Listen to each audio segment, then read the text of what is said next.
Today's Tuesday, April 24th, and it's another week of the news. We're doing government policy, social media, and cryptocurrency today. Tomorrow is going to be...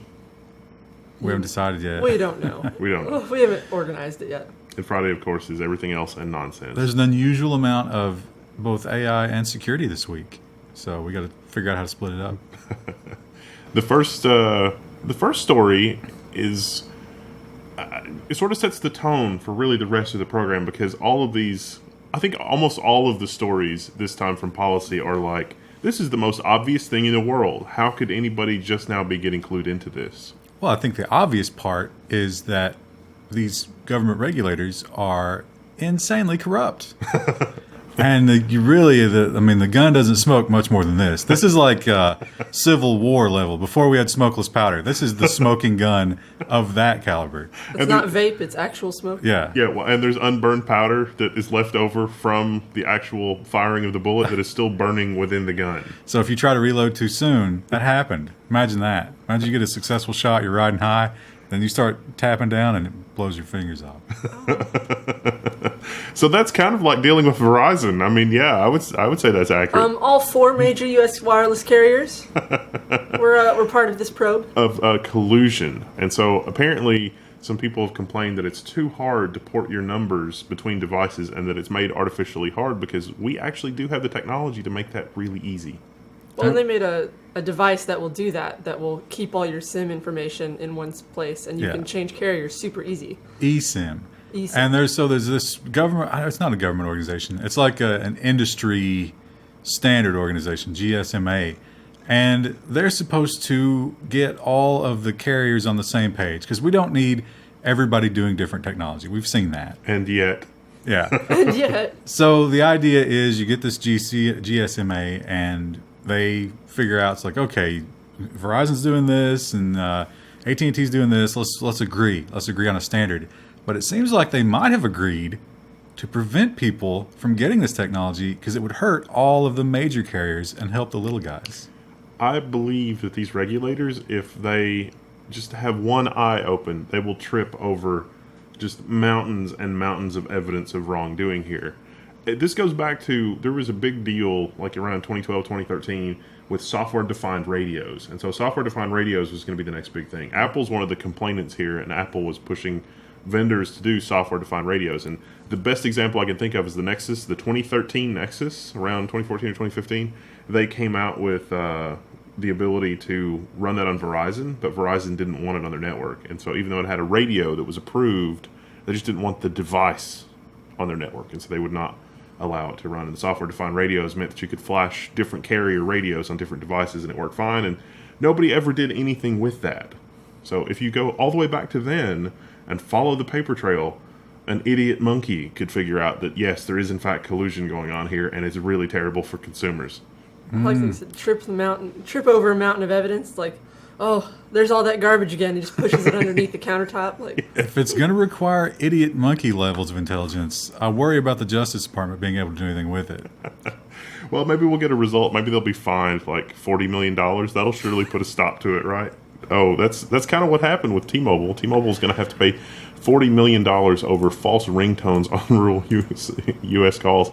There's some part of the audience right now that was probably thinking, it's like, they can do that? And it's like, yeah, they can totally do that. Well, let's make clear what that is. Yeah, because when you hear ringtone, you think, like, were they selling, like, the they're wrong playing, ringtone? Yeah, they're playing the Sanford and Son music. That's illegal. No. So what happened here is, if you're in a rural area, a lot of times you're not going to have service. But obviously, if you don't have service and you were promised service, you're going to be upset at T-Mobile, right? So their solution is just fake the ring. Just so you make a call, there's no service, but you hear ringing.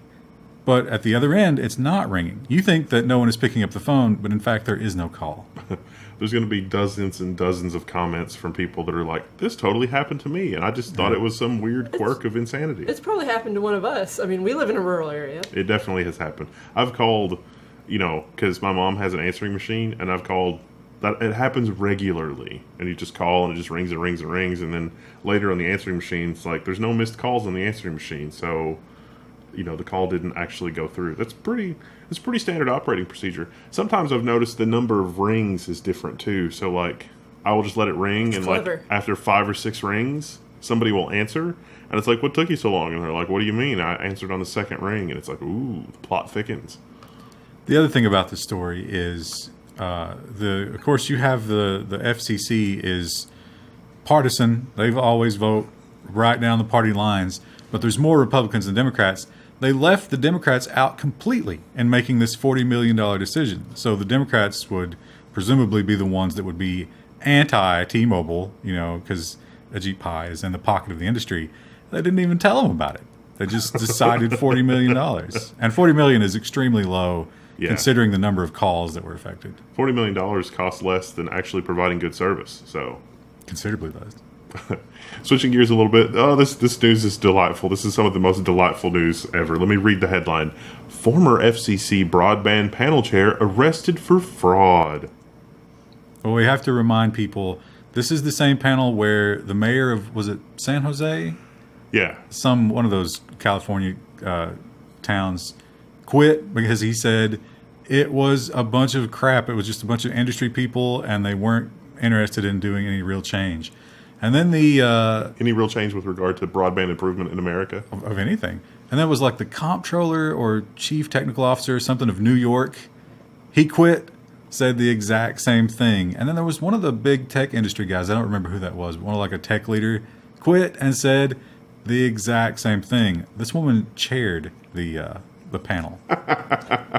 Anna Pierce is her name. She's the former CEO of Quintillion Networks and was appointed by Pi last April to chair the committee, but her tenure only lasted until September. Pierce resigned from her role as Quintillion CEO last August after investigators found she was engaged in a scam that tricked investors into pouring money into a multi-million-dollar investment fraud scheme. That investment fraud scheme, bringing fiber optic internet to Alaska. Because, that's what they need. Not just internet in general, but fiber internet in Alaska. I would be so pissed if this was real, because I can't even get cable in the rural houses that I want to buy. And above the Arctic Circle, they're going to have fiber. I'm kind of glad that's fake. I mean, I would go to Alaska if they had fiber internet up there. Like, don't they pay you to go to Alaska? It's amazing and magical. You think you have to live there for a while. You probably don't get the oil money until you're a citizen for some amount of time. Former FBI Director James Comey, he was the one that Trump fired, has a book. Well, he talks about a lot of things other than just technology in the book. But in the book, one of the things that he talks about that's technology related is that Apple and Google's encryption efforts drove me crazy. And he talks about meeting with Obama and talking about the need for backdoors and encryption, and I just don't think he gets it. They basically just made his job harder, and he doesn't like that. Yeah, this is, well, if you read anything Comey writes, it's sort of like anytime someone doesn't respect his unbridled authority, he gets insanely angry. That's sort of the repeating thing here. And yeah, I was like, how dare these peons? How dare they try to keep their communication secret from me? Do you know who I am? Do you know who I am? I like the colorful language that they used. Is like, I found it appalling that tech types couldn't see this. I would frequently joke with the FBI going dark team assigned to seek solutions. Of course, the Silicon Valley types don't see the darkness. They live where it's sunny all the time, and everybody is rich and smart. Or perhaps they're literate. It's easy to see the darkness when you are the darkness. I don't want assholes like me taking advantage of my data. I feel like maybe that personality type was the one that was in charge of IBM that was cataloging all kinds of people. That ended badly for certain groups of people. So I think sadly that personality type is the kind that wants to be in charge in all stages of government. That's the problem. So our next story is kind of dark. It's like, cops use dead man's finger in attempt to access his phone. It's legal, but is it okay? It's not that just that it's dark, but it's like it's a special level of dark. Like this guy dies, and you think, oh, maybe they just grabbed the corpse and then did it, right? No, they waited till like a week later. Yeah. And they walked in at the funeral and did it. At the funeral, in the funeral home. Walked up to the casket, took his finger and went. It did not work because, your fingerprint doesn't work like that. It turns out when you lose all your bodily fluids and you're embalmed, it changes your fingerprints a little bit. So if you really want to get away from, it's like you really want to secure that iPhone, embalm yourself. So you wonder what did this guy do that was so serious that they needed to invade a funeral to get his fingerprint? Well, what he did was get shot by a cop, and they were very concerned about finding some evidence on that iPhone that proved that he needed to be shot. So that's why they did that. Yeah, there was the article talks about some connection to drugs, but it's really ambiguous about that. He was trying to escape, and they shot him in the back, through the back windshield of a car. So there's probably some questions about, should we really have done that? Are we in a situation where our lives are threatened there? So yeah, if they can tie it to drugs, it's going to look a lot cleaner. He might have been a drug dealer. Who knows? I'm not gonna say that he was innocent in the matter, but if he was, it sounds like he was running away. If he got shot in the back through a windshield, like maybe he was hiding behind the car. The only time you can do that is in Florida. No, he was driving. Oh, he was driving. Yeah. How was that? I missed that part. That seems even more dangerous and reckless. Do you think? Shoot a guy while driving. Like, is your aim really that good? Like, how many shots did they fire? One thing you can't argue with here is their marksmanship. Because shooting through slanted glass like a windshield is very difficult. It affects the ballistics. Do you use Waze or Google Maps? Have you ever been delighted when Waze or Google Maps is like, hey, take this shortcut through a residential neighborhood and get there quicker because traffic? Well, LA really would like Google to stop doing that. So the headline is LA City Councilman asks City Attorney to review possible legal action against Waze. Google, of course, owns Waze. Waze is something that shows you not just how to get from A to B, but stuff that's on the road, whether that's speed traps, construction, other traffic, whatever. Yeah. I think that might end up being another thing that's kind of pissed them off because there's just a little cop icon that you can push when you're using it, and that's probably hurting revenue. But I think, and this story doesn't say anything about it, this is my speculation, but I think this is kind of a little bit of not in my backyard. Like you hear the phrase not in my backyard in government a lot. These guys don't because these guys live in the really nice residential neighborhoods in these cities, and they might work downtown, but they don't live there. And what Waze is saying to people is, hey, it's really congested downtown. Why don't you take this little residential street instead? And all of a sudden, there's a lot of traffic everywhere, and they don't like that. The rich people don't like that. It turns out the main roads are so insanely congested in LA that, to get from A to B is going to take you 30 minutes, and it's only 5 miles away. So, yeah. Sounds like paradise. Sounds like the councilman should spend a little bit more time planning that highway deployment rather than complain about, the residential whatever. Well, I think it's a little too late at this point. What are you going to do? We got some news that's kind of a follow-up on Telegram. We reported last week that Russia is really, really interested in Telegram turning over its encryption keys. Well, Iran has banned state bodies from using the Telegram app. Well, Russia banned them as well after they didn't comply. Yeah. They're fighting that. So I don't know how successful they're going to be since ultimately they're a Russian company. Who do you appeal that to? I don't think they're Russian. Someone keeps correcting you in the comments that they're not a Russian company. Now, of course, that's a YouTube comment, so I'm not going to give it any credence, but... Oh, that might be true. I'm not sure if they're a Russian company. It's a Russian entrepreneur. I'm sorry. So, yeah. But I don't think he's been in Russia since all... Because he's afraid he's going to get disappeared, probably. Oh, okay. So it can't operate in Russia, I guess? Get disappeared. But I don't know who Telegram appeals to in Russia if they're banned by Russia. Like, is there a higher court for apps, an international app court? See, I think this is, growing up during the first Cold War, a lot of stuff like this happened and was in the news, and the position of America was like, America would never do this because freedom, like an individual's right to communicate, how can that possibly be dangerous? And it's really scary how much things have changed because, by all accounts, both Iran and Russia appear to be going through their own internal legal processes to deal with this.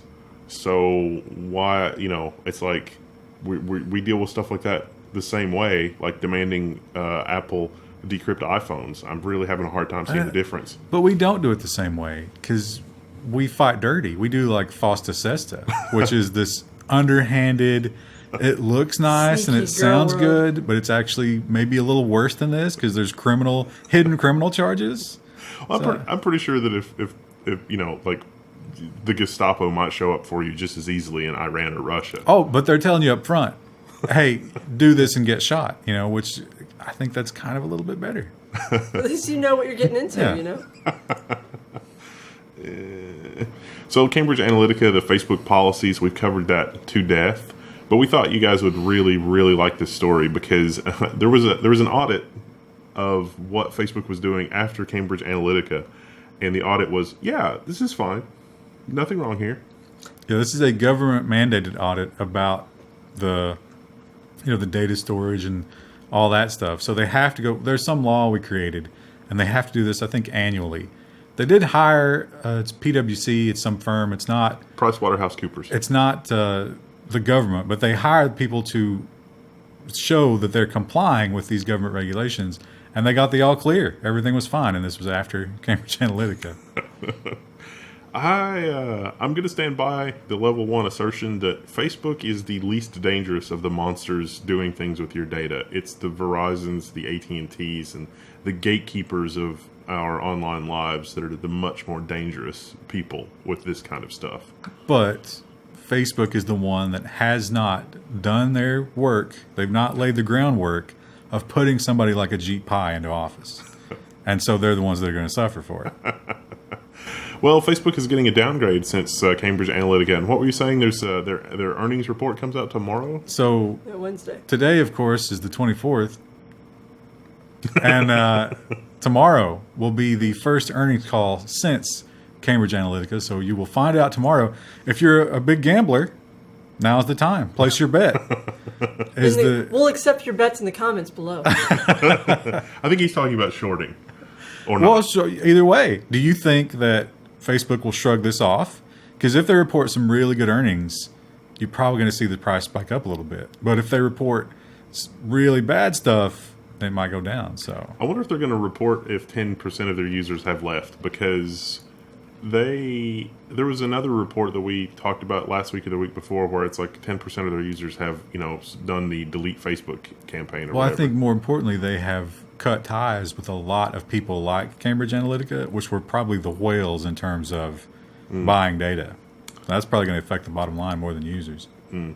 Now, something that came up in the congressional testimony with the whole Facebook thing was, does Facebook track you when you are not logged in on Facebook and on other sites that are using like Facebook's like buttons? Because the like buttons have the technological capability to still keep an eye on you, even though you're logged out, keep an eye on your computer and your browsing habits and the sites you're looking at.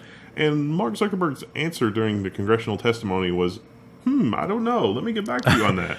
Which, are there enough zeros in the universe for the possibility that he didn't know? No. Yeah, the odds of that being true. But he did technically get back. Well, he did technically get back to them. And I suspect he was just like, that was the Hail Mary, like, maybe they won't follow up. Maybe they won't follow up. But they did.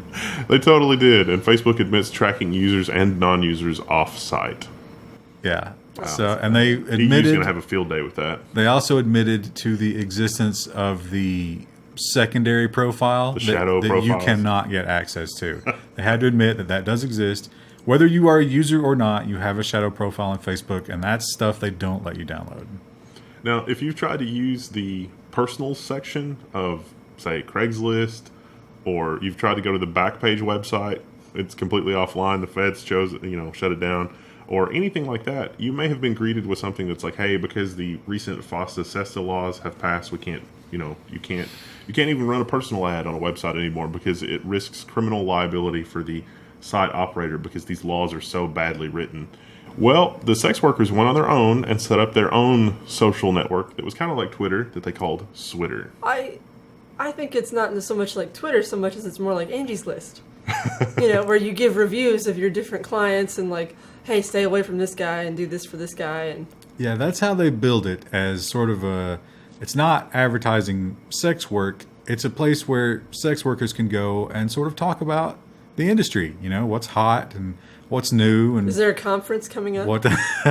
I'm sure they probably do have some kind of conference with those adult industry things, because those tend to cross over. But anyway, it doesn't matter what it was because it doesn't exist anymore, thanks to Cloudflare. Yeah, Cloudflare. Now, this is not a legal action, but Cloudflare is a service that provides content delivery network and distributed denial of service protection and caching functionality and all sorts of cool stuff if you have a busy website, or you have a website that might be attacked, or you have a website that you want to host and you want a certain level of anonymity from your hosting provider, whether that's for personal security or, in this case, being a sex worker. Probably seems like that would be a good thing.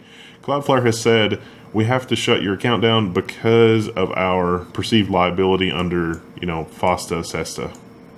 Yeah, it could be criminal. We're not just talking about fines here.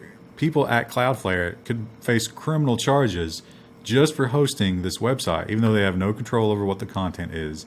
And even though the stated mission statement of the website has nothing to do with sex trafficking, I think one of the two, FOSTA or SESTA, they're basically the same, but one of them actually, the language mentions prostitution, not just sex trafficking. Which is legal in Nevada. And that's what set them off. So, seems like that's a really bad law, and it's just going to drive stuff underground, which is going to, at least for the sex worker industry, is going to have the exact opposite effect. So, I don't know. Oh, The Guardian has got an update for us on the big Bitcoin heist in Iceland. This guy escaped, so if you see him, report it. He looks like the villain from National Treasure. Look at his picture again. Let him see. You won't see him in Iceland, though, because he managed to escape on a plane. He had a fake passport. They put him in a minimum security prison, and the description of the minimum security prison in Iceland sounds like a great place to vacation. You get free meals, you get internet, television. There are no bars or anything. You can just come and go as you please. He just crawled out a window.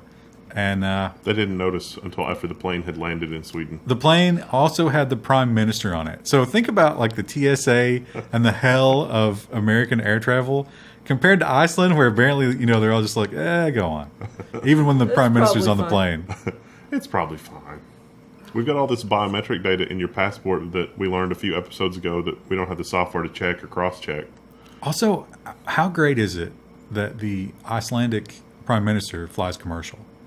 That's pretty cool. That's fantastic. We need to get rid of all this crap that makes our leaders seem like kings and queens and put them down on the ground with the people. So if you want to... down on the ground. You want to throw a Coke in their face on the plane because you're tired of their crap, you should be able to do that. I'm sure that would still be assault. Nah, well, you do a couple days in jail. Could you just totally worth it. Spray some liquid ass in there?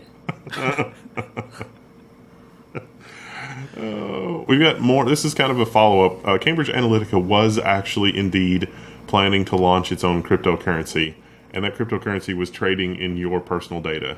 It was backed by data that could be sold. I don't know exactly what the details are, but I have no words. They didn't ever create it, obviously, but the whole idea, have to do like a prospectus or whatever, and it had to do with data. It was a cryptocurrency that was kind of backed by big data. The more I learn about Cambridge Analytica, the more that I think that they were just some guys sitting around that were just like, let's figure out, what sorts of ways we can break the internet as a whole. And it's like, well, obviously we need something involving blockchain, and we need a social They just component. looked at a tag board, mood board full of it's like buzzwords. What's hot in 2017, 2018, or whenever they started? It's like, well, social media, let's work with Facebook. Blockchain, let's create a cryptocurrency. How do we monetize that? Sell the data. You think they had a VR project?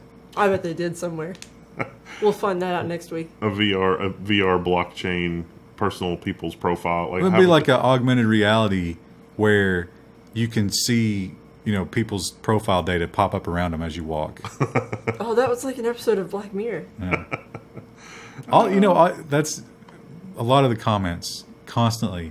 We'll do one of these crazy Orwellian stories, and they're like, "Oh, you should watch the Black Mirror episode, whatever," because that's exactly what happened. I think maybe the Black Mirror people have done a terrible thing because the politicians are using this as a playbook. They're like, "Oh, you know what? That is a good idea." It took them a while to catch up on 1984, so They can go quicker now. They got the internet. In Bitcoin news this week, I love the headline here from MarketWatch. Bitcoin whales dump 100 million of the digital currency in 24 hours. It moved the price from like 8,200 or 8,500 to around 8,000. It was about a $200 move. I just want to say, thank goodness, give it up for MarketWatch for using a unique stock photo instead of the Bitcoin image. The previous article did use that image, and yeah, that's nice. They got that. That's a good looking whale too. So yeah, this came sound a from whale makes. two That is the distinct sound the whale wallets, makes, Wendell. and no, of course, nobody knows exactly who they are. But one of the wallets is worth 1.49 billion in bitcoins. So it wasn't even the whole wallet; it was just a small part of it. Yeah, there's the wallet address if you want to Google it yourself. So 8146, just over $50 million in Bitcoin. So you think they were buying a summer house, or the article speculates that they were worried about the New York Attorney General going after it. I wonder if this is the wallet address of the Winklevi. It could have just been paying taxes. Oh. Ah, wow. I mean, tax on 1.49 billion in Bitcoin. It would be a little more than $50 million, unless they're doing some real creative accounting. Maybe they didn't buy it all this year. Creative accounting. Is that like a new major that they just added? Like, hi, I'm a creative accounting. Oh, that's major. well established. There's something in business called non-GAAP, non-GAAP, non-generally accepted accounting procedures, and it's like, if it's not generally accepted, why are we reporting it? And it's like, the investors don't know any better. So this is like okay, but only because they haven't written a law about it yet. It's always a game of loopholes. Speaking of the game of loopholes, tax day just passed here in America, and we're going to have more news about that in the Friday episode because the servers were down. But for now, we're talking about Bitcoin-related stuff as it relates to cryptocurrency. And so the IRS has come out with some rules. This is not anything new, really, but the IRS cryptocurrency rules are you should totally report your cryptocurrency earnings, or if you're just holding cryptocurrency, and almost nobody did. 0.04%. This article was written the day before tax. It was on the 14th. Okay, so 17th would have been tax day, and at that point, very, very, very few people had reported anything about Bitcoin. So either all those people were waiting till the end, or nobody cares about reporting Bitcoin. Correction, actually, the day was originally the 17th, but then there was the server outage, and they moved the deadline, so it's not technically the 17th. We don't want to hear that. That's but nobody knew that at the time that they were withholding their Bitcoin. Yeah. Well, most people I know who are into Bitcoin are also into not getting taxed to death and are afraid of the government. So that seems to reason that that's why that happened. Well, this is the first year that You've had to report it. this is, yeah. I mean, there have been previous years where I think they ruled on it maybe in 2016. It might have been 2017. But this is definitely the first year that if you have an online exchange that you did business with, they're reporting to the IRS. Yeah.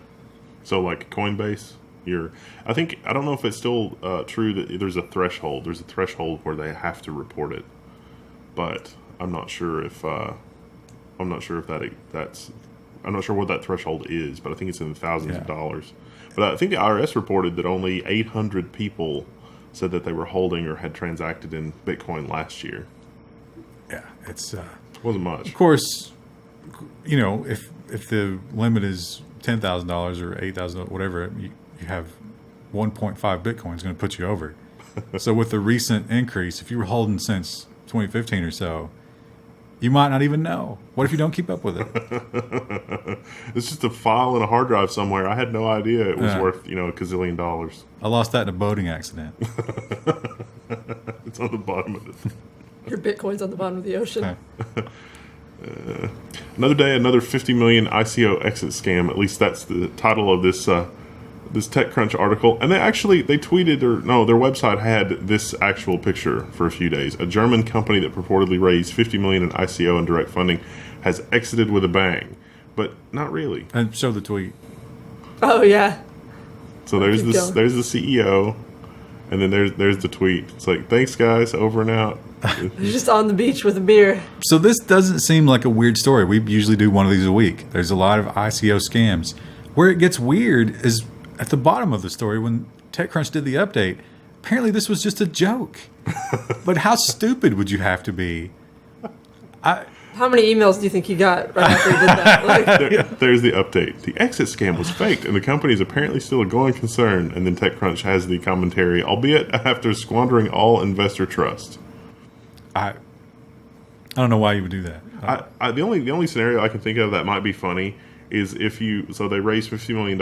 It's like if you had a private investor that raised like $49.75 million, and you called that guy and you're like, hey, you want to play a fun prank on the other guy that invested in the ICO? And it's like, yeah, that would be really funny. It's just two dudes Investing in that. Yeah. I mean, you could probably. I mean, in today's court system, you could sue over this easily. Because what if you did something crazy? You know, made some other crazy financial decision because you thought you lost all that money or something. Oh, it's a good point. We'll probably have a follow-up about that next week. We're at some level 1 predictions right here. At some point in the future, we are going to make the prediction that Android, whatever this is, Android Save Droid, is not legit. Like at some point in the future, it's like they went belly up or whatever. The concept seems okay. Like the concept for their app is like a distributed investment app. So you could use, I guess I'm really inferring a lot here, but you could use AI and other technologies and you invest in this fund and that's your retirement fund. No. I don't think so because that's all well and good, but you're never going to beat the big players at that. Yeah. The high frequency AI, no chance. You got no chance of beating them. Yeah, the money they pour into those programs is insane. It does. Reading this story made me think about something though, and that is how soon. And this might be a good question for the comments to get a little bit of that YouTube engagement. You should like and thumbs up and the bell and all that. Feed the algorithm. The engagement joke, guys, has run its course. I mean, we appreciate it, but if you could just try a little bit harder and come up with something other than that to say. What I'm thinking of is, when Instagram was 7 people, they were valued at $100 million. Do you think in the next 5 to 10 years, with the service economy, that we're going to see somebody that becomes a billionaire just entirely on their own, just using services for everything, like using either AI or platforms like Amazon to deploy and run their entire company, where literally their entire company is just a piece of software or an AI or something? And then because 7 people for $100 million on Instagram, that's crazy. But they couldn't have done that if they weren't using all of the infrastructure of everything else. And this Save Droid kind of makes me think of that. It's like, if this is possible, it would have to be a scenario like that. But I agree that the actual real world chances of that is vanishingly small. But at some point, probably in the next 5 or 10 years, something will come out like that. I saw a story. We didn't include it, so we'll talk about it here. It's sort of related to that. Is they predicted, they being some financial website or magazine, they predicted the first trillionaire that the Earth will ever see will be whoever gets a mining operation on an asteroid first. Elon Musk. Oh, yeah. No, he's too busy trying to make cars and failing. How crazy would it be if Elon Musk could single-handedly move the commodities market like gold and things like that, the way that the Bitcoin whales are moving Bitcoin? Because it's like, we got a robot Tesla, Model 3 on the asteroid. It's like you need to send back a little extra gold this time, Roberto. It's like, okay, sounds good. Mining companies, part of their valuations can come from proven in the ground material. So it's gold or aluminum or whatever. So if they here's the proof that we have this much in the ground, we just haven't gotten it out yet. They can borrow money based on that and stuff. So does it count for the same where you're like, we've got an asteroid with more gold than exists on the Earth, we just haven't gotten it out yet? You think it's like there's a little more to it in that case? I mean, in theory, you could just point at any asteroid and say. Yeah, exactly. All right. Well, we'll catch you guys in the next one. Bye.